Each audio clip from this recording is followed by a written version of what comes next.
Getting right into today's video, I am starting off with my client that lets me record. I'm so excited to be doing another watch me while I work video. I am starting off by just removing her old design. I had done a deep French look like the one from my previous video. I actually did these on her from that photo, so I'm going ahead and just filing off that design. Since I did do it with gel polish, I could just go ahead and lightly remove it. For this step, I am using my Kiara Sky rechargeable e-file. I have her at a speed of about 9,000 RPMs to remove the design, and along with that e-file, I am using my 5-in-1 bit from Kiara Sky in the medium grit. I believe this is the perfect grit to remove designs. We are going to be doing a simple fill on her nails with adding a design over top of the surface. This is one of the easiest way to transition your nails very quickly without having to drill off too much product as you would if the design was with acrylic. So she likes to do this on occasion, which I love transforming her nails. Now, before you guys mention the lack of growth that she has, this is her personal preference. She likes to come in every 2 weeks, and I don't mind it at all. It just means less work. She likes changing her designs quite often, so it's fine if a client wants to come in every week, every 2, every 3, every 4 weeks. It doesn't matter as long as they're happy with it. So I'm just going ahead and making sure that I'm filing off that design, and I'm going to be prepping the nail for the acrylic fill.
And I do want to apologize in advance of the lack of focus that I have on certain areas. It's really hard to work efficiently while also recording, so bear with me.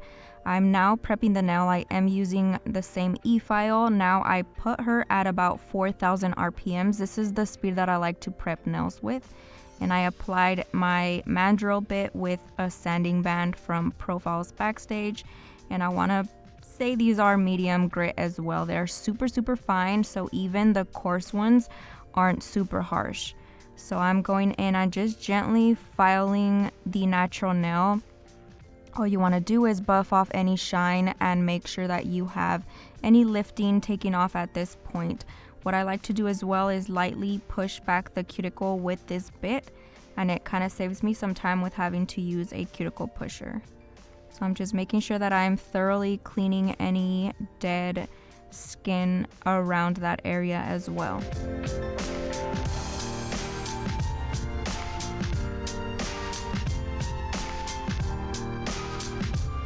Now I'm taking my needle bit and just gently going around that cuticle area. For the most part, the mandrel bit does get that off. However, I like to ensure that there's no dead skin around that area and that I get all that out, just to ensure that my client doesn't have lifting. So I'm just going around that area very gently, and I do still have my e-file at a speed of 4,000 RPMs.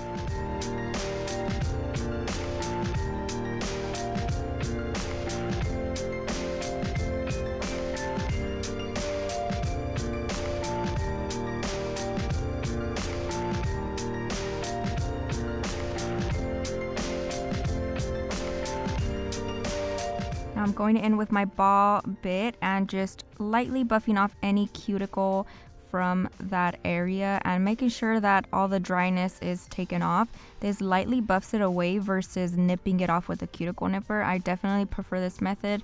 So if you guys do not like using a cuticle nipper, I definitely recommend this. It just lightly smooths everything out and gets rid of all the stuff that you do not want on there. So I'm just going ahead and repeating that on all of the nails.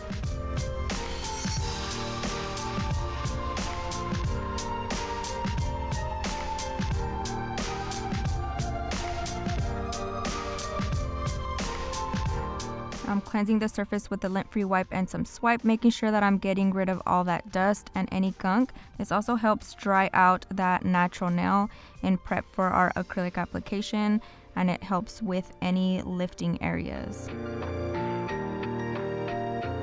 Once I'm done cleaning the surface, I'm going in with my Profix from Profile's Backstage. This is their primer and I love it. I recently switched primers to this one and I definitely like it. My clients have been coming back with very minimal lifting. As usual, my hairstylist clients are the ones that typically will get just a little bit of lifting, and it definitely has gotten rid of that, so definitely recommend it. I'm going in with my acrylic fill. This process is extremely fast. So I'm basically taking a small bead of acrylic, applying that where the existing acrylic is, and then I gently push it up. As you can see, she didn't have too much growth, so that's why I want to ensure that I'm placing the bead right on that area and then gently pushing it up so I don't get too much flooding. I did struggle just a little bit because the camera, I don't know what I did with the way I have my camera placed. It was not in the correct spot and I couldn't fix it. So I had to work with it as I had it and tried to make it work, but it did kind of get in the way a little bit. So you can see me cleaning up some spillage that I could not avoid very easily. Just take the tip of your brush and wipe away any excess. It almost pushes it out of the way, and this definitely will prevent any lifting.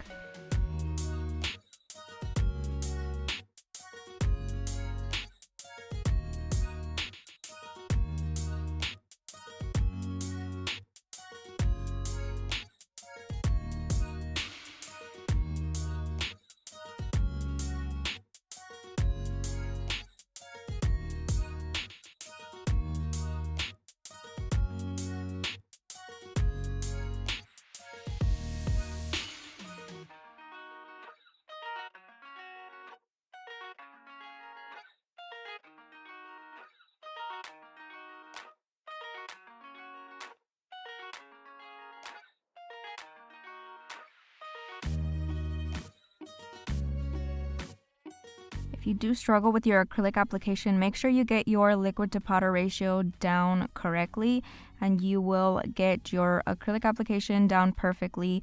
I feel like that is key to a bomb acrylic application, so definitely try practicing that. I have tons of videos for my beginner nail tech, so make sure you check all those videos out. I'm just gonna go ahead and finish this fill off. As you can see, it is a very quick process.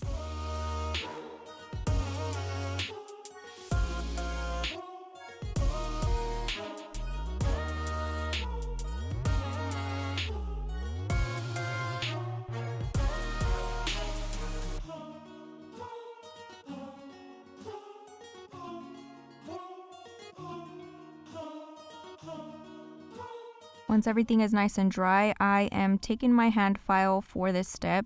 Typically, if it is a full set, I like to use my e-file just to make sure I get everything nice and filed. But because I'm just doing a fill, I don't want to over-file the existing acrylic she already had. I more or less just want to make sure that the surface is nice and smooth, so I prefer to use a hand file when doing fills. I'm just going in on the sides and then lightly filing over the surface of the nail, and then I will be using my e-file for the cuticle area. So again, vertically up and down, making sure everything is nice and smooth and that the sides are nice and straight.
I'm going around the cuticle area with my 5-in-1 bit once again. I did lower the speed to about 6,000 RPMs, and I'm just gently making sure that the cuticle area is nice and flush to the natural nail.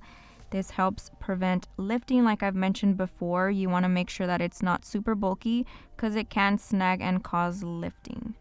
So I'm just making sure that everything is nice and smooth in that area, and of course repeating that on the other hand. Once I'm done with that, I'm cleansing the surface of the nail with my lint-free wipe and some swipe.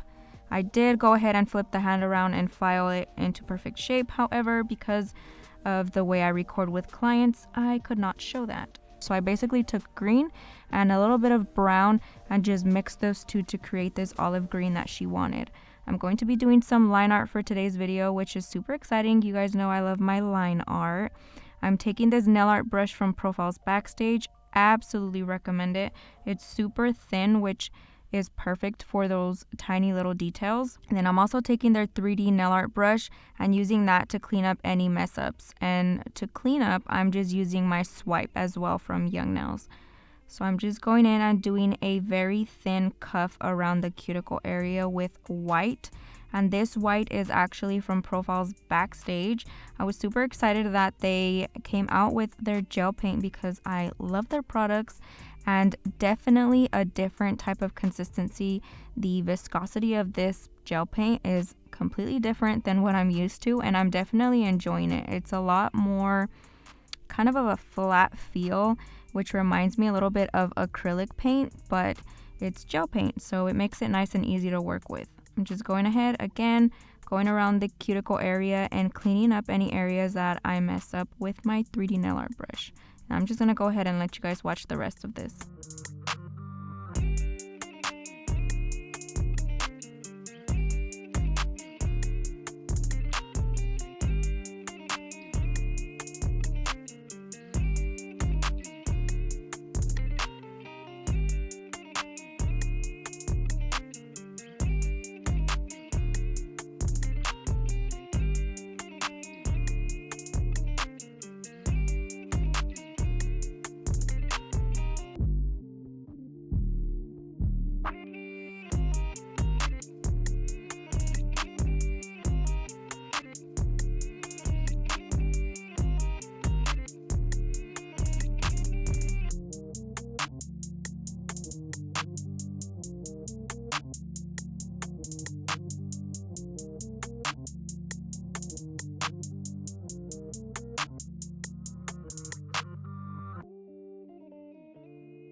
Once those are finished up and cured in the light, I'm going in with my second color, which is the olive green that I mixed. And I'm just going around that same cuff design that I made, except I'm placing it underneath that and making it slightly thicker than the white. I want the green to be more of the focal color, so I'm going in and doing that a little bit thicker. Same concept, going gently around that area, trying to make it as even and round as possible.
Now with that same green color, once I'm finished up with that and everything is nice and cured, I'm going in and drawing another little accent with that green. I was struggling slightly because of the way the camera was, but I ended up loving it. It is kind of a really unique design, which I really like, so I hope you guys like it too. So I'm just going in and drawing that rounded top and bringing the sides down straight towards the tip. And this is going to be the same design on every single nail.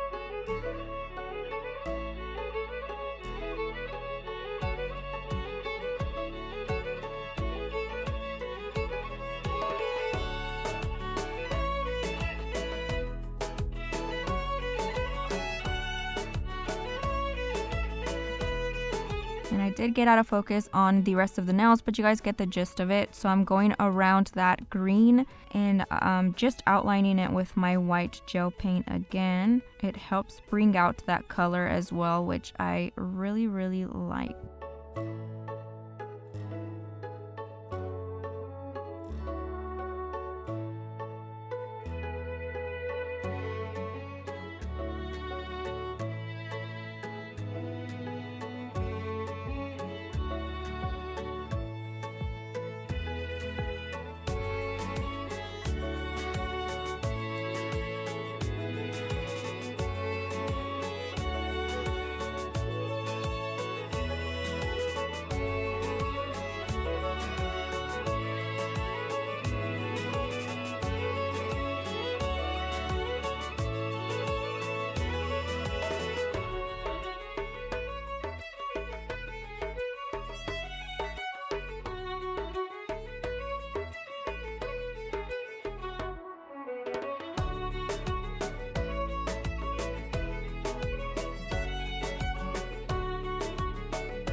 Now, straight lines for me are the hardest to record on camera because I get so into it, and my hand, the way I have to place it is really hard to get out of the way. I use smaller brushes, so if you use the long detail brushes, this will be a lot easier. I just have never gotten the hang of it. So I'm basically sketching that line down the middle.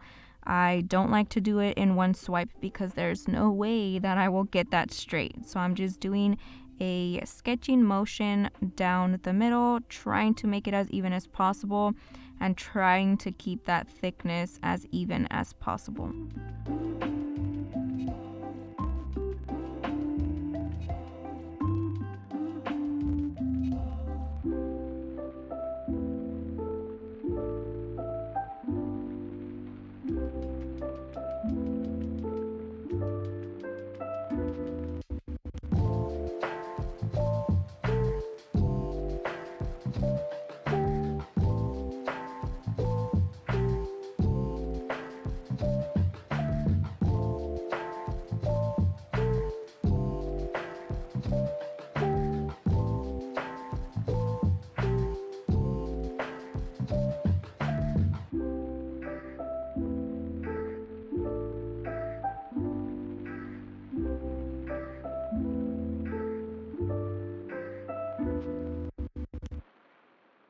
Once I'm done with that, I make sure that all the nail art design is cured in the light.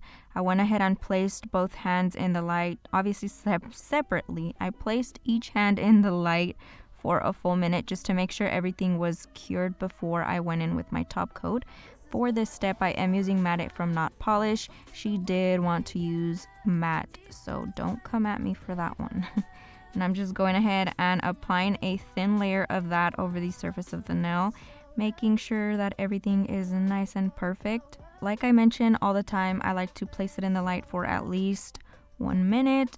Me personally, I do 2 just to make sure that everything is nice and cured. Now I'm going in with my cuticle oil from Profil's Backstage.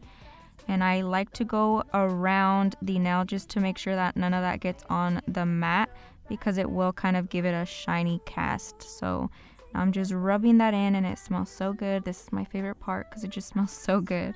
That basically concludes today's video. Let me know what you guys think down below. Thank you guys so much for watching, and I will catch you guys next time.